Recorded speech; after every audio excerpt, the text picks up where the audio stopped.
Do you take trades like this or like this? Only for you to see the market take you out at every single time you do this. What if I tell you that all you need to avoid this kind of trades is understanding the rationale behind the formation of the M's and W's on your chart?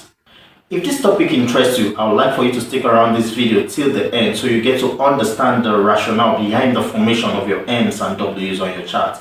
Without further ado, let's get straight into the video. I'm going to break down the reason behind the formation of these M and Ws. Understanding this would help you be in the right side of the market all the times. We're coming out of the Asian session, okay, consolidation, okay, and then the market gives you a 3 swipe to the low, okay, 3 swipe. It could be in the form of 3 vector candles. The first time that happens, you're looking at it like, oh, this is just one of those things. Then it happens again, and then at the third swipe, that's when a lot of us start looking out for what sells, that, oh, the market is already selling. Most of us enter our sell trade here, and then we place our stop loss here.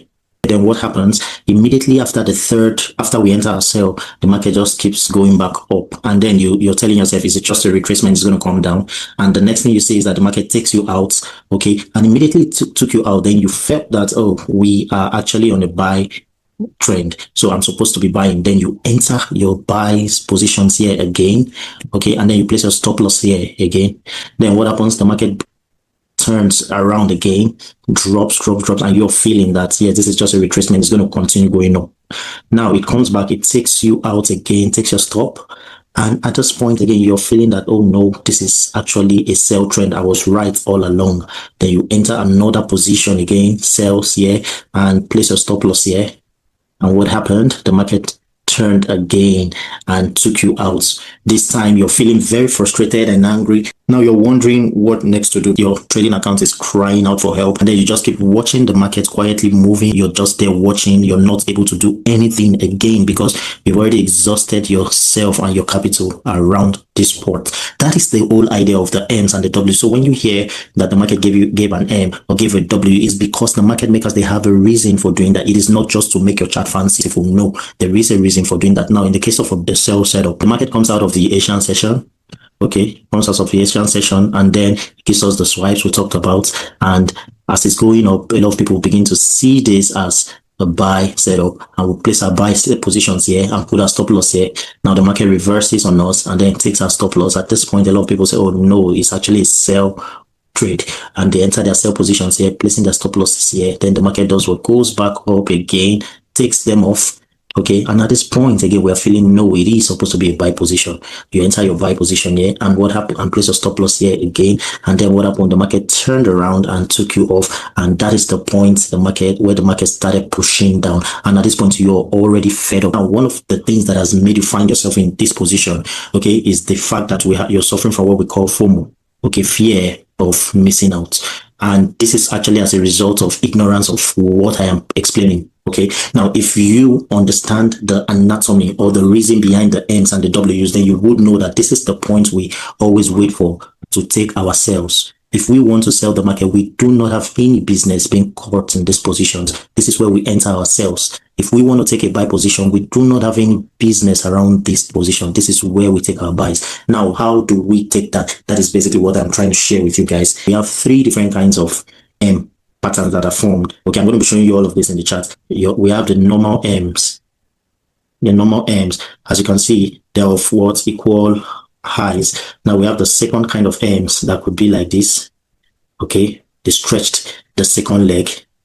They stretched the second leg. Then we have the third kind of M that actually like this, lower than the first leg. Okay, so also for the W's, we have the first W that is of equal high, second equal low, second W that is low, the second leg is lower than the first leg. Then the third one has the second leg higher than the first leg. So this is what we have at this point. This is where we are targeting. You're going to learn that shortly. This is where we're targeting. This is where we're targeting to take our buy trade. This is where we're targeting to take our sell position. Yeah, and yeah, guys. So now let's quickly go into the chart to see what we're talking about, guys. Now this is your Asian session. Okay, now the market came out of the Asian session on this particular day and gave us the 3 vector candles. This is the first one, the second one. Now what is a vector candle? Just like we learned in physics, that vector quantities are quantities that have both magnitude and direction. Okay, so This is indicating direction to the upside. And the first time we saw the vector candle, of course, those that trade price action would have said, yeah, this is a breakout. So we are buying, and they start thinking of stocking in position. So might have been quick to enter somewhere around here. But then most people would be watching for more confirmations. Okay. So they'll say, no, they watch the first candle, they watch the second candle. And at the third time, a lot of people start putting their buys, placing their buys positions. Yeah. Okay. And then they start putting in their stop losses around this region. Did you get that? Now, at this point, what happens? The market turns back and reverses, takes them out. Okay. And then most people that can be very aggressive. Okay, they'll say, oh, so that was a big mistake. I was supposed to be taking a sell here. And then they start entering their sell positions here and place their stop loss here, only for the market again to go back and reverse and take them out again. Okay, at that point, they are still like, oh no, this was actually an error. I was correct in the first place. It was actually a buy position. They enter here again, placing their stop losses somewhere around here. And then the market comes, take them out. And at this point, the market starts going down. You're watching so confused and angry and disappointed at yourself. So the whole idea is you're not supposed to be found in this trade at the point of all of these drama. Okay, so whenever the market comes out of the Asian session, you're supposed to calm down for you to know the direction the market is taking. Okay, now after this, okay, you're supposed to enter your trade at the candle closure below the 13 EMA. Now for a buy setup, we have Asian session. So the market came out of the Asian session and did what? It dropped. Did you see that? It dropped, gave us 3 vector candles again. 1, 2, and 3. Okay. And then a lot of people would have started saying, no, the market is actually selling. Okay. And they will start stocking in sell positions here. And what would happen? Placing their stop losses here. Now the market would reverse, go back, hit the stop losses, and they would say, oh, it's now time to buy. They enter, buy, put stop losses here, and market does what hit. Then remember what I said about the types of W's and M's that we have. So you see, this is actually like the second pattern of W we have. Okay, so then market dropped and did what? Moved again. So this is where you should be found in the trade.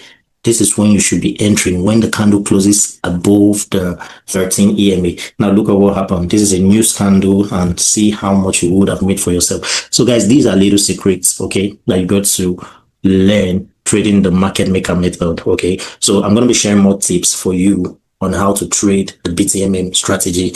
Alright guys, if you enjoyed the video, please give this video a thumbs up, and don't forget to hit the subscribe button if you're yet to do so, and turn on the notification bell so you get notified each time we post a new content on this channel.